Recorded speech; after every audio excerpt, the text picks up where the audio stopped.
ತರಗತಿ ಮಾಡೋಕ್ಕಿಂತ ಮುಂಚಿತವಾಗಿ ನಮ್ಮ ಒಂದು ಯೂಟ್ಯೂಬ್ ಚಾನಲಿಗೆ ಸಬ್ಸ್ಕ್ರೈಬ್ ಆಗಿ ಪ್ರತಿನಿತ್ಯ ತರಗತಿಗಳನ್ನು ವೀಕ್ಷಿಸಿ ಅನ್ನುತ್ತಾ ಇವತ್ತಿನ ಒಂದು ತರಗತಿಯನ್ನು ಪ್ರಾರಂಭ ಮಾಡ್ತೇವೆ.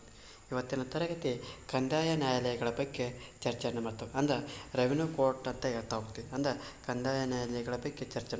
ಈ ಹಿಂದೆ ತರಗತಿಯಲ್ಲಿ ಸರ್ವೋಚ್ಚ ನ್ಯಾಯಾಲಯ, ಉಚ್ಚ ನ್ಯಾಯಾಲಯ ಮತ್ತು ಅಧೀನ ನ್ಯಾಯಾಲಯಗಳ ಬಗ್ಗೆ ಚರ್ಚೆಯನ್ನು ಮಾಡ್ತಾ ಹೋಗ್ತೀವಿ. ಇವತ್ತಿನ ಮುಂದುವರೆದ ಭಾಗ ಕಂದಾಯ ನ್ಯಾಯಾಲಯಗಳ ಬಗ್ಗೆ ಚರ್ಚೆಯನ್ನು ಮಾಡ್ತಾ ಹೋಗೋಣ. ಹಾಗಾದ್ರೆ ಈ ಕಂದಾಯ ನ್ಯಾಯಾಲಯಗಳು ಎಲ್ಲಿ ಕಂಡು ಬರ್ತಾವಂತ ನೋಡೋದಾದಪ್ಪ ಅಂದ್ರೆ ಈ ಕಂದಾಯ ನ್ಯಾಯಾಲಯಗಳು ಪ್ರತಿಯೊಂದು ಜಿಲ್ಲೆಯ ಕಂದಾಯ ನ್ಯಾಯಾಲಯಗಳು ಹೊಂದ್ತಾವೆ. ಅಂದ್ರೆ ಪ್ರತಿಯೊಂದು ಜಿಲ್ಲೆಯೊಳಗೆ ಏನು ಕಂಡು ಬರ್ತಾವಪ್ಪ ಅಂದ್ರೆ ಈ ಒಂದು ಕಂದಾಯ ನ್ಯಾಯಾಲಯಗಳು ಕಂಡು ಬರ್ತಾ ಹೋಗ್ತವೆ. ಇವು ಯಾವುದಕ್ಕೆ ಸಂಬಂಧಪಡ್ತಾ ಹೋಗ್ತಪ್ಪ ಅಂದ್ರೆ ಭೂ ಕಂದಾಯಕ್ಕೆ ಸಂಬಂಧಿಸಿದಂಥ ಮೊಕದ್ದಮೆಗಳ ವಿಚಾರಣೆ, ಭೂ ದಾಖಲೆಗಳು, ಭೂ ಕಂದಾಯ ಮುಂತಾದವುಗಳ ಒಂದು ವಿಚಾರಣೆ ನಡೆಸ್ತಾ ಹೋಗ್ತವೆ. ಅಂದರೆ ಹೆಸರೇ ಸೂಚಿಸುವಂತೆ ಕಂದಾಯ ನ್ಯಾಯಾಲಯಗಳು ಈ ಭೂ ಕಂದಾಯಕ್ಕೆ ಸಂಬಂಧಿಸಿದಂಥ ಮೊಕದ್ದಮೆಗಳ ಒಂದು ವಿಚಾರಣೆ ಮಾಡ್ತಾ ಹೋಗ್ತಾರೆ. ಭೂ ದಾಖಲೆಗಳ ಬಗ್ಗೆ, ಭೂ ಕಂದಾಯಕ್ಕೆ ಇನ್ನೂ ಅನೇಕ ರೀತಿಯಂಥ ವಿಚಾರಣೆಗಳು ಈ ಒಂದು ಕಂದಾಯ ನ್ಯಾಯಾಲಯವು ಮಾಡ್ತಾ ಹೋಗ್ತವೆ. ಈ ಕಂದಾಯ ನ್ಯಾಯಾಲಯವು ಈ ಒಂದು ಕೆಳಗಂಡ ಒಂದು ಅಂಶಗಳನ್ನು ಒಳಗೊಳ್ತಾ ಹೋಗ್ತದೆ. ಯಾವ ರೀತಿಯಪ್ಪ ಅಂದ್ರೆ ಮೊದಲನೇದಾಗಿ ತಹಸೀಲ್ದಾರ್ ನ್ಯಾಯಾಲಯ ಅಂತ ಕರಿತಾ ಹೋಗ್ತದೆ. ಈ ಒಂದು ತಹಸೀಲ್ದಾರ್ ನ್ಯಾಯಾಲಯವು ಕಂದಾಯ ನ್ಯಾಯಾಲಯದ ಅತಿ ಕೆಳ ಹಂತದ ಒಂದು ನ್ಯಾಯಾಲಯ. ಅಂದ್ರೆ ಬಾಟಮ್ ಅಂತ ಕರಿತಾವಲ್ಲ, ಈ ಒಂದು ತಹಸೀಲ್ದಾರ್ ನ್ಯಾಯಾಲಯವು ಕಂದಾಯ ನ್ಯಾಯಾಲಯದ ಅತಿ ಕೆಳ ಹಂತದ ಒಂದು ನ್ಯಾಯಾಲಯ ಆಗ್ತಾ ಹೋಗ್ತೈತಿ.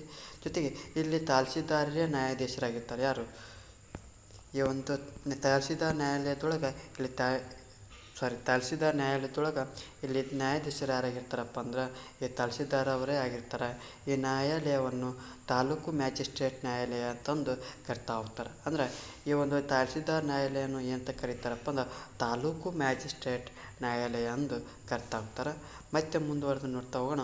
ಉಪವಿಭಾಗಾಧಿಕಾರಿಗಳ ನ್ಯಾಯಾಲಯ. ಅಂದ್ರೆ ಉಪವಿಭಾಗಾಧಿಕಾರಿಗಳ ನ್ಯಾಯಾಲಯ ಅಂದ್ರೆ ಈ ತಹಸೀಲ್ದಾರಿಗಳ ನ್ಯಾಯಾಲಯಗಳ ನಿರ್ಣಯಗಳು ಮತ್ತು ತೀರ್ಪುಗಳ ವಿರುದ್ಧ ಸಲ್ಲಿಸಿದಂಥ ಮೇಲ್ಮನವಿಯನ್ನು ಉಪವಿಭಾಗಾಧಿಕಾರಿಗಳು ನ್ಯಾಯಾಲಯವು ಸ್ವೀಕಾರ ಮಾಡಿ ವಿಚಾರಣೆ ನಡೆಸ್ತಾ ಹೋಗ್ತೈತಿ.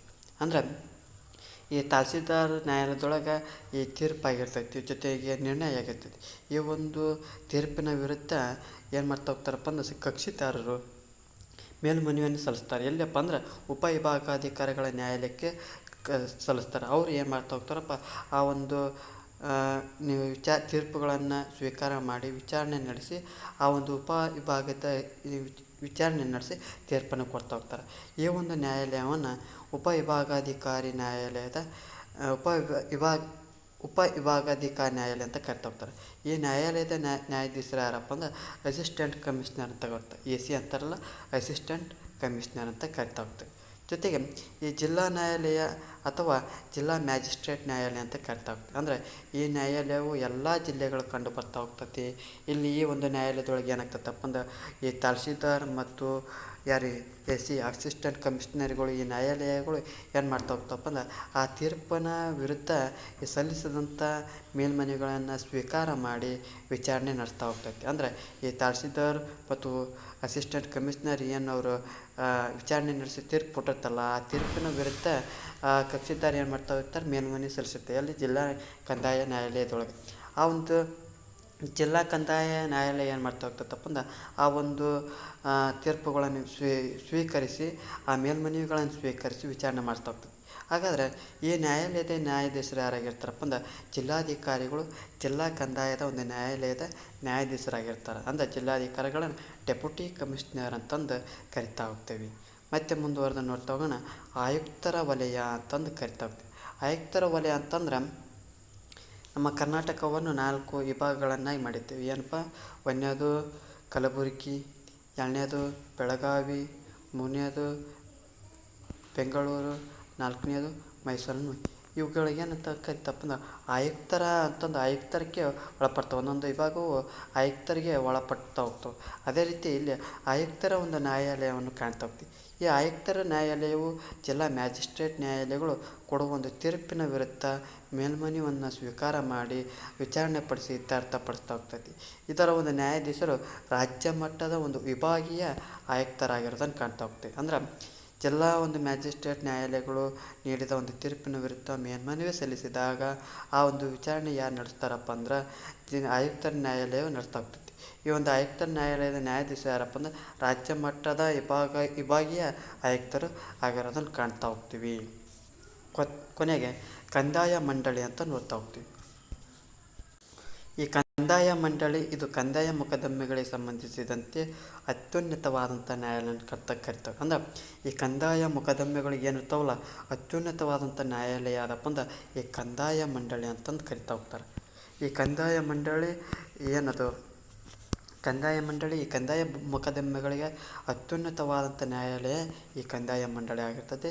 ಈ ನ್ಯಾಯಾಲಯವು ಅಧೀನ ಕಂದಾಯ ನ್ಯಾಯಾಲಯಗಳು ನೀಡಿದ ತೀರ್ಪಿನ ವಿರುದ್ಧ ಸಲ್ಲಿಸಿದಂಥ ಮೇಲ್ಮನವಿ ಸ್ವೀಕಾರ ಮಾಡಿ ವಿಚಾರಣೆ ನಡೆಸುವಂಥ ಅಧಿಕಾರ ಐತಿ.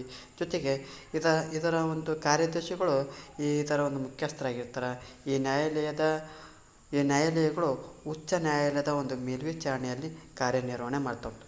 ಈ ಕಂದಾಯ ಮಂಡಳಿ ಯಾವ ಒಂದು ಅಧೀನದೊಳಗೆ ಅಂದ್ರೆ ಈ ಉಚ್ಚ ನ್ಯಾಯಾಲಯದ ಮೇಲ್ವಿಚಾರಣೆಯಲ್ಲಿ ಕಾರ್ಯನಿರ್ವಹಣೆ ಮಾಡ್ತಾ ಹೋಗ್ತವೆ. ಯಾವುದಪ್ಪ ಅಂದ್ರೆ ಕಂದಾಯ ಮಂಡಳಿ. ಇದಿಷ್ಟೇನಪ್ಪ ಅಂದ್ರೆ ನಾವು ಕಂದಾಯ ನ್ಯಾಯಾಲಯಗಳ ಬಗ್ಗೆ ಸಂಪೂರ್ಣವಾದ ಮಾಹಿತಿ ಆಗ್ತದೆ. ಈ ಒಂದು ತರಗತಿ ಇಷ್ಟ ನಮ್ಮ ಒಂದು ಯೂಟ್ಯೂಬ್ ಚಾನಲಿಗೆ ಸಬ್ಸ್ಕ್ರೈಬ್ ಆಗಿ, ಜೊತೆಗೆ ಈ ಒಂದು ತರಗತಿ ಇಷ್ಟ ಲೈಕ್ ಮಾಡಿ, ಇಲ್ಲದಿದ್ದರೆ ಡಿಸ್ಲೈಕ್ ಮಾಡಿ. ಏನಾದರೂ ದೋಷಗಳು ಮತ್ತು ನಿಮ್ಮ ಒಂದು ಅಭಿಪ್ರಾಯಗಳನ್ನು ಕಮೆಂಟ್ ಬಾಕ್ಸ್ನ ಮೂಲಕ ತಿಳಿಸಿ ಅನ್ನುತ್ತಾ ಇವತ್ತಿನ ಒಂದು ತರಗತಿಯನ್ನು ಮುಗಿಸ್ತಾ ಇದ್ದೀನಿ. ಎಲ್ಲರಿಗೂ ಧನ್ಯವಾದಗಳು.